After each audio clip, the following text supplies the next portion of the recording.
Good morning everyone and welcome back to my channel. আজি ৰাতিপুৱা সব কাম সাম কৰি মেলি আজৰি হৈ আপোনালোকৰ চলে আহিছো আৰু আজি মই আপোনালোকৰ চলে এটা ৰেচিপি লৈ আহিছো পাতত দিয়া মাছৰ ৰেচিপি হৰু হৰু মুৰা মাছ পাতত দিম আৰু আজি ভিডিওটো হেখলৈকে চাই থাকিব আপোনালোকে আৰু এতিয়া যিহেতু বাৰিষা বতৰত আৰু হৰু হৰু মাছে ওলাই বেছিকে আৰু হেহে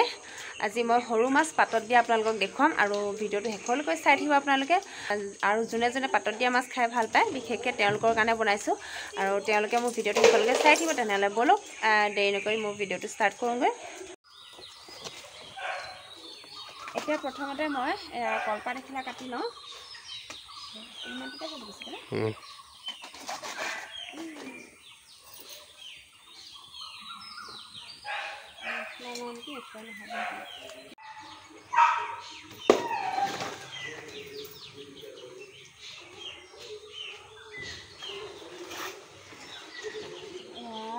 ডাঙৰ কলপাত এখন লৈ লৈছোঁ প্ৰথমতে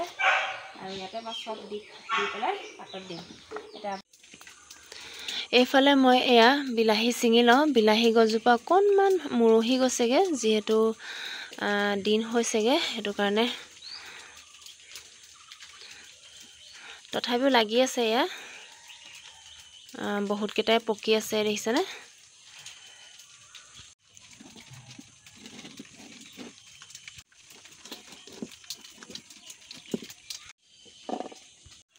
আৰু এফালে এয়া বৰবিলাহীও পকি আছে দেখিছেনে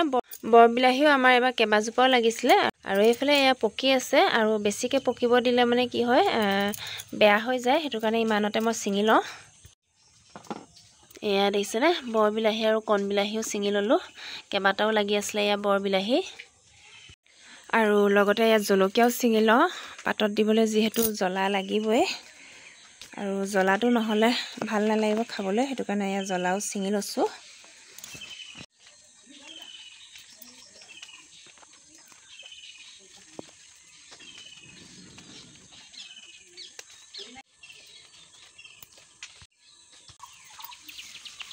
এইফালে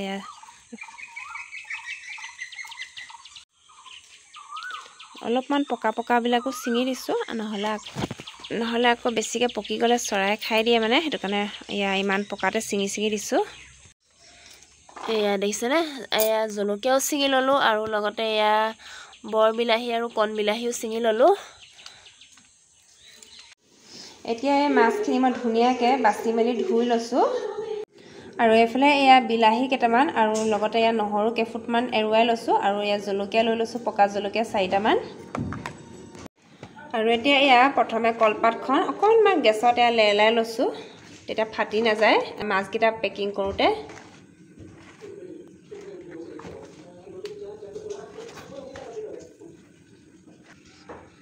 এয়া চবফালে পৰা অকণমান গেছত দি পেলাই লেলাই লৈছোঁ পাতখিলা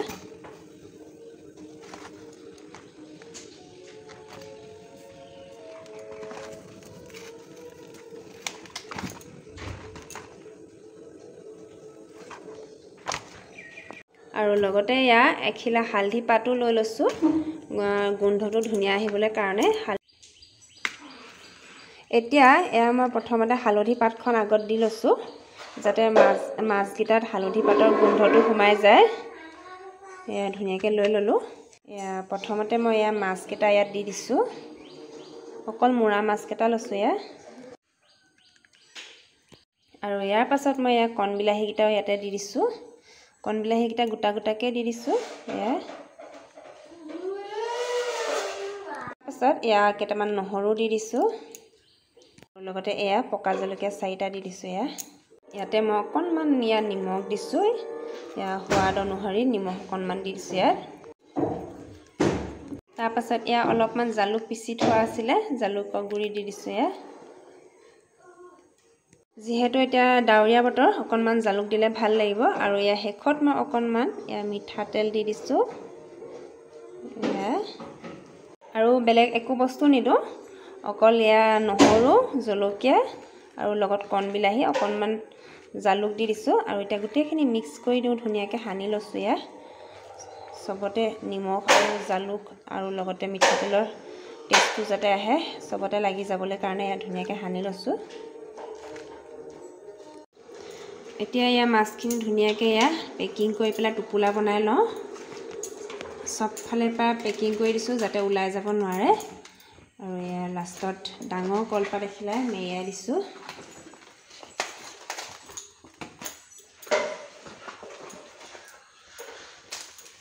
এই ভাগে ইয়া হৈ গ'ল টোপোলা আৰু কলপাতৰ এয়া আঁহ এডালে এনেকৈ পেকিং কৰি পেলাই বান্ধি দিছোঁ কলপাতৰ আঁহ এডালে এনেকৈ বান্ধি দিছোঁ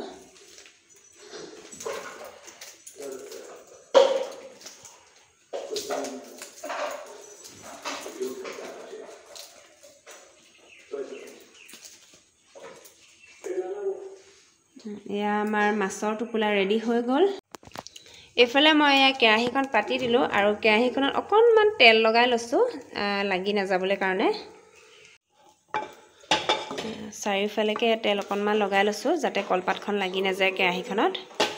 নহ'লে কেৰাহীখন বেয়া হৈ যায় সেইটো কাৰণে এয়া তেল অকণমান লগাই লৈছোঁ তেলকণ দিয়াৰ পাছতে এয়া মাছৰ টোপোলাটো কেৰাহীত ভৰাই দিছোঁ ধুনীয়াকৈ আৰু ভৰাই দিয়াৰ পাছত এয়া ঢাকনটো লগাই দিলোঁ আৰু এতিয়া গেছৰ ফ্লেমটো একেবাৰে লো কৰি পেলাই আৰু একেবাৰে লো ফ্লেমতে সিজাব লাগিব আৰু এনেধৰণে 20 মিনিটমান থাকিবলৈ দিওঁ আৰু 20 মিনিটমানৰ পাছত আপোনালোকক খুলি পেলাই দেখুৱাম আৰু এফালে ইয়া পাতত দিয়া মাছটো খোৱালৈকে মই এফালে ইয়া পুঠি মাছকেইজনী ফ্ৰাই কৰি লওঁ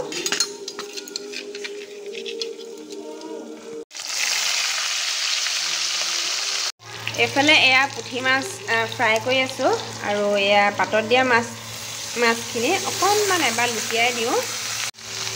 এফালে এয়া টোপোলাটো এবাৰ এনেকৈ লুটিয়াই দিছোঁ এয়া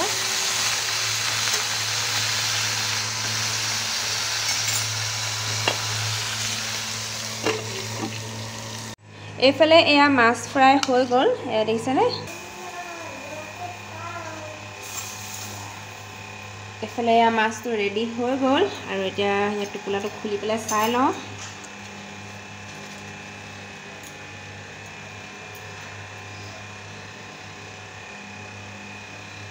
টোপোলাটো কোনফালে গৈছে খোলাটো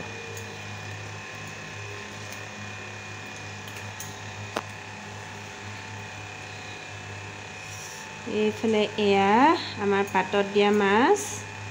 এইফালে এয়া ৰেডি হৈ গ'ল ইয়া দেখিছেনে আৰু এয়া হালধি পাতখিলা দিয়াৰ কাৰণে ইয়াৰ গোন্ধটো মজা আহিছে আৰু এতিয়া লাষ্টত অকণমান ইয়া কেঁচা পিঁয়াজ ছিটিয়াই দিছোঁ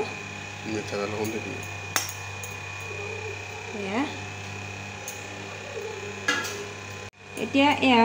গোটেইখিনি ধুনীয়াকৈ মিক্স কৰি দিওঁ আৰু খোৱাৰ সময়ত হাতেৰে ধুনীয়াকৈ পিটিকি ল'ব লাগে তেতিয়া বেছি ধুনীয়া হয় টেষ্টটো বেছি ভাল হয় আৰু এতিয়া গৰম হৈ আছে যিহেতু আৰু চবেই হাতেৰে পিটিকি দিলে ভাল নাপায় সেইটো কাৰণে মই এয়া চামুচে মিক্স কৰি দিছোঁ আৰু হাতেৰে পিটিকি ল'লে ধুনীয়াকৈ জ্বলাটো ওলাই আহিব জ্বলাটো হ'ব আৰু এয়া লাষ্টত অকণমান নেমু অকণমান চেপি দিছোঁ নেমু ফ্লেভাৰটো দিলে ভাল লাগে সেইকাৰণে অকণমান চেপি দিছোঁ এয়া আৰু এইফালে এয়া আমাৰ পাতত দিয়া মুৰা মাছ এয়া ৰেডি হৈ গ'ল এয়া দেখিছেনে পুৰা ধোঁৱা ওলাই আছে আৰু এতিয়া গৰমে গৰমে পুৰা ভাতৰ লগত খাবলৈ মজা হ'ব আৰু এতিয়া খাই লওঁ আমি তেতিয়াহ'লে এইফালে এয়া আমাৰ দুপৰীয়া থালি ৰেডি হৈ গ'ল এয়া ভাতৰ লগত ভাতকেৰেলা আলু চব্জি আৰু ইয়াত দালিত সয়াবিন আৰু বিলাহী দিছোঁ আৰু এয়া হৈছে পুঠি মাছ ফ্ৰাই আৰু এয়া হৈছে আমাৰ মাছ পিটিকা মুৰা মাছৰ পাতত দিয়া আৰু লগত এয়া নেমু এটুকুৰা লৈ লৈছোঁ আৰু এনেধৰণে আজি সাজটো খাই লওঁ ভাত পানী খাই পেলাই একেবাৰে আজৰি হৈ পেলাই আপোনালোকৰ ওচৰলৈ আহিছোঁ আৰু মাছৰ পিটিকাৰে একদম ভাতকেইটা ধুনীয়াকৈ খাই ল'লোঁ পেট ভৰাই কেনে আৰু আজি ভিডিঅ'টো ইমানতে সামৰণি মাৰিছোঁ ভিডিঅ'টো যদি চাই ভাল লাগিলে লাইক শ্বেয়াৰ কৰিব আৰু কাইলৈ আকৌ নতুন এটা ধামাকা ভিডিঅ' লৈ আহি আছোঁ আৰু মোৰ মাছৰ পিটিকাটো মানে পাতত দিয়া মাছৰ ৰেচিপিটো